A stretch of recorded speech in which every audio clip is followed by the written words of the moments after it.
सजदे अलालत में सजदे मुसीबत में सजदे।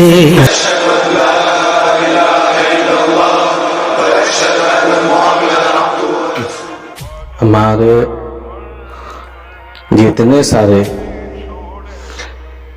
पीर परस्ती वाले, पीर भक्त वाले, गौस के आशिक, खाजा की आशिक, निस्वत की आशिक, आप आशिक तक हो, लेकिन जरूरी ये है कि आप लोगों को कहीं ना कोई पीर मुर्शिद जो सिलसिला मिलेगा, चिश्ती, निजामी, कादरी, नक्शबंदी, मुजाद्दिदी, वहां पे जाके मुरीद होना चाहिए। आप मुरीद नहीं हुए, आप जुलूस होते हैं, जुलूस में जाके बोलते हो कि खाजा की दामन नहीं छोड़ेंगे, गौस की दामन नहीं छोड़ेंगे।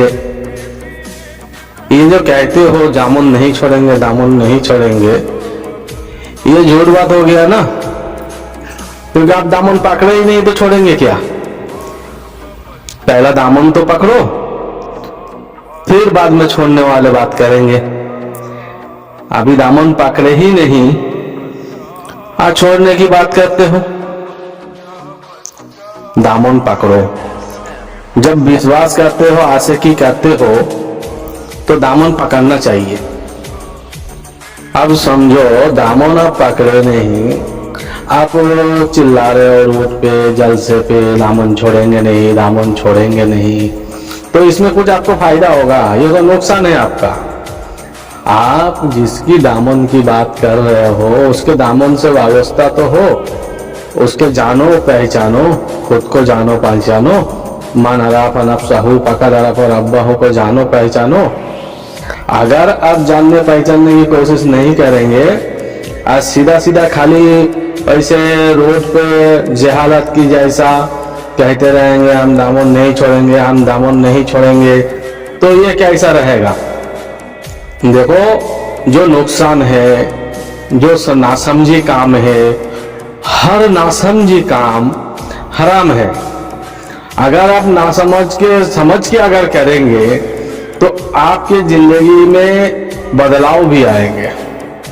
पीरो मुर्शिद को जब इतनी आशिक करते हो, इतनी मोहब्बत करते हो, और आप बयात नहीं होते, आप उनसे वाबस्ता नहीं करते, क्यों? आखिर ये बात क्यों? हम इसके लिए बता रहे हैं, जो आशिक लोग देखता हो, बहुत ज्यादा आशिक है, ऐसी बात नहीं है दुनिया में। रसूल की आशिक, निस्बत की आशिक, पंजतन की आशिक, हुसैन की आशिक, सुन्नी की आशिक है, बहुत है, ऐसी बात नहीं है।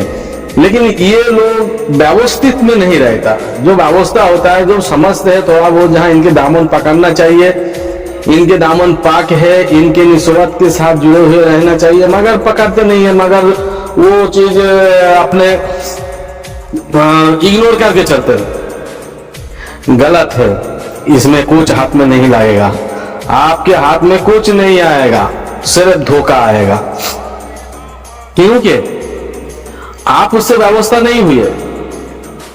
इसके लिए मेरे अजीजों, मेरे दोस्तों, जो लोग मेरे सब्सक्राइब हो, मुझे सुनते हो, आप कहीं से व्यवस्थित हो जाओ। और मन अराफा नफ्सहू फक़द अरफ़ रब्बहू, अपने खुद को जान पहचान, राज़ो नियाज की, इसकी जानने की कोशिश करो।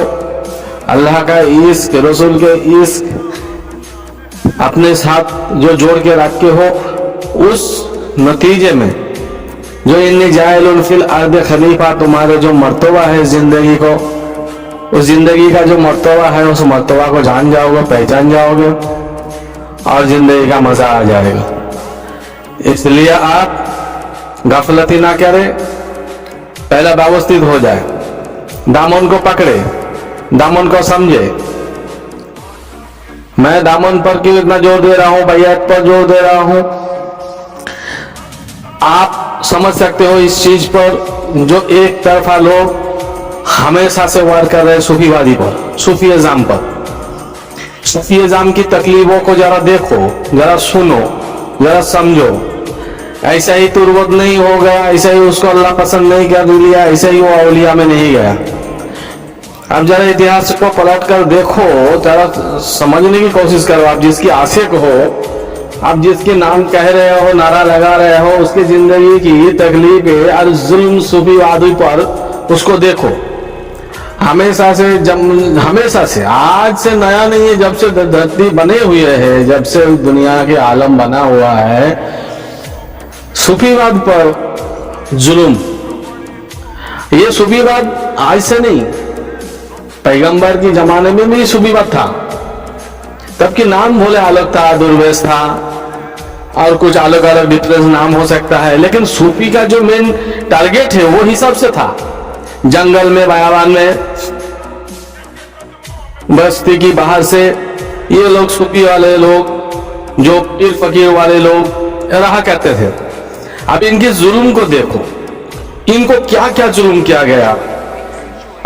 जब इस्लाम आया है, बुनियाद इस्लाम जब आ गया, चलो पैगंबर के पिछले की बात छोड़ो, पिछले तो बहुत हुआ है। आप देखोगे तो इतिहास उठा के जरूर जानोगे, क्योंकि वीडियो में तो इतना बताने की जो मतलब एक साथ में ये नहीं है, मतलब इतना बहुत लंबी हो जाएगा वीडियो। अब देखो हुजूर पाक सल्लल्लाहु अलैहि वसल्लम की जमाना से ही थोड़ा बहुत बात देखो। किस उसके बाद जो हुसैन रदी अल्लाह तआला अन्हु, मौला हुसैन, यानी मौला हुसैन पर किस तरह जुल्म हुआ। इस्लाम तो आ गया था, तो ये जुल्म की क्या जरूरत थी, समझ सकते हो किस तरह कुफरिया थे। उसके बाद जो बाद में जमाना आए शामसद ताबरेज का देखो, किस तरह शामसद ताबरेज को समाज पर तिरस्कार किया गया था। मैं नाम बोल रहा हूं कुछ। मंसूर हलदर को देखो, किस तरह उन पर जुल्म किया गया। इस तरह फकीरों को, पीर फकीरों को, सूफियों को आज भी अगर सुना गया है, कई मक्के में फकीर, पीर फकीर की ज्यादा रुतबा देखते हो, मक्का मदीना में कहीं ज्यादा वो रुतबा देखते हो कि हमारे जैसा हिंदुस्तान में जैसा मजार बना है, जैसा और हर जगह में हम लोग पीर परस्ती करते खुल्लम खुल्ली। हम तो कभी चर्चा नहीं सुना कि भाई मक्के में इतनी बड़ी वली की मजार है। कोई हुजूर पाक सल्लल्लाहु अलैहि वसल्लम की बात, अपने अहले निस्बत की बात, कोई मतलब वली निकला है, विलायत की वली का दर्जा पाया गया है, आज उस दर्जे की कदर किया गया है, ऐसा हमने कोई नहीं देखा। क्योंकि आपको मालूम नहीं है कि अपने औलिया औलिया की जितनी कदर, ये जो मर्तबा औलियों की शान में मक्के में आप एक भी दिखा नहीं सकेंगे। आपको ये बात पता नहीं है। हमारे भाई, हमको भी सुना हुआ बात है, हम बता रहे हैं, आप तफसीर कर सकते हैं। हमारे बात सुन के जो माननी है ऐसी बात नहीं है। हमने ऐसा सुना, ख्वाजा गरीबी नवाज की जो पीर साहब है उस्मान हारूनी रहमतुल्लाह अलैह की जो मजार है, वो बगदाद, अपने क्या बोलते, जन्नतुल बाकी में थे। अब जन्नतुल बाकी में है, लेकिन उसको जरा सा भी कदर करके इज्जत नहीं किया गया। जन्नतुल बाकी भी उसको बाकी के साथ उसको अवेलेबल में मिला दिया गया, मट्टी के साथ मिला दिया गया, कोई उसका नाम और निशान नहीं रखा गया। ऐसा मैंने सुना हूं, तो मैंने इस चीज पे तफसीर नहीं किया, मगर ये हो सकता है 90% सत्य है। क्योंकि आज तक अरब मक्का शहर पे किसी विलायत की वलियों का कदर नहीं किया गया। वहां पे तो अगर वहाँ पीर फकीर अल्लाह का वली का अगर आ जाए नजर में, उनके दूसरे फंसाने में, दूसरे वो शरीयत की फंसाने में ऐसे फंसा देते हैं कि उसको दिखा देते हैं और उसको कत्ल कर देते हैं पीर फकीर लोगों को। ये समय तो मक्का नहीं गया हूँ, लेकिन बुजुर्गान दीन के हिसाब से जो कहते हैं, कहे जोनी में जो आया है, यही परंपरा, यही सच्चाई है। आप हर बात में कुरान हादीस ढूंढने मत जाओ, क्योंकि कुरान हादीस सब बाद में आई है, हुजूर के बाद लिखी गई है। पहला लिखा नहीं जाता था, ऐसा किताब नहीं था। पैगाम अगले तक जाते थे, इंसान की सीने से सीना बाय सीने, इल्म सीना जिसे कहता है, सीना बाय सीना, एक दूसरे से ट्रांसफर हुआ करते थे, एक दूसरे को बताया करते थे, उसी सबसे इल्म की पता चलते थे। तो औलिया उलिया का तकलीफ है उसको देखो। एक तरफा जुल्म हुआ है वलियों पर, पीर फकीरों पर, सूफियों पर, जिस लोगों ने आज तक बदला नहीं लिया, कभी किसी को मारा नहीं, कभी किसी को पीटा नहीं, कभी किसी का हक नहीं मारा, कभी किसी की बदनामी नहीं किया, कभी किसी को जलील नहीं किया, कभी किसी को कभी ओली लोगों ने सुना तो किसी को बदनाम किया, किसी को कभी ओली लोगों को पीर फकीर लोगों को सुना या किसी को बुरा भला कहा।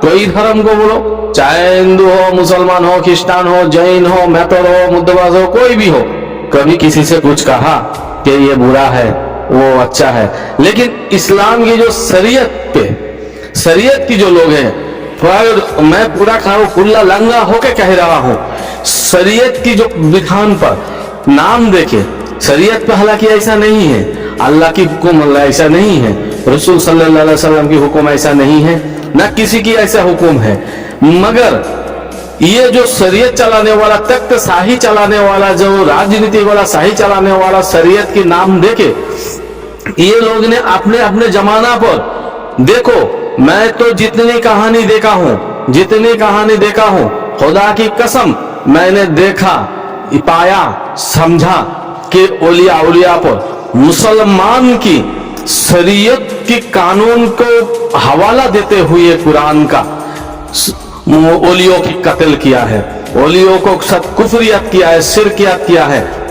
पीर फकीरों पर अगर कोई नया पीर फकीर आया, आज भी देखना बांग्लादेश में ज्यादा चल रहा है, ज्यादा तो बांग्लादेश में चलता है ये बात, और मीडिया में भी आता है, मैं यूट्यूब में देखता हूँ जगह जगह किस तरह पीर फकीर पर जुल्म कर रहे हैं शरीयत के लोग।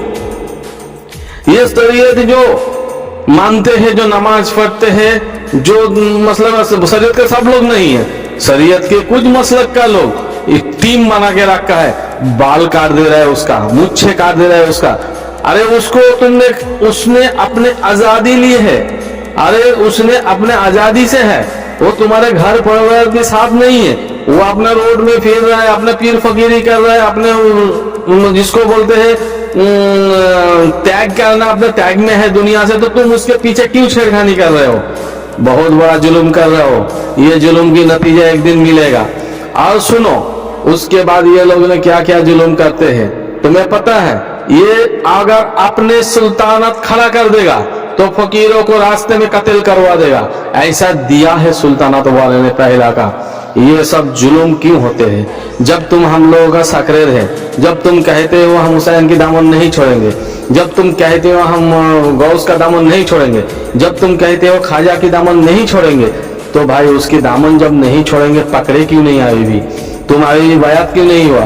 बाबूस्तिस्ते क्यों नहीं रहा?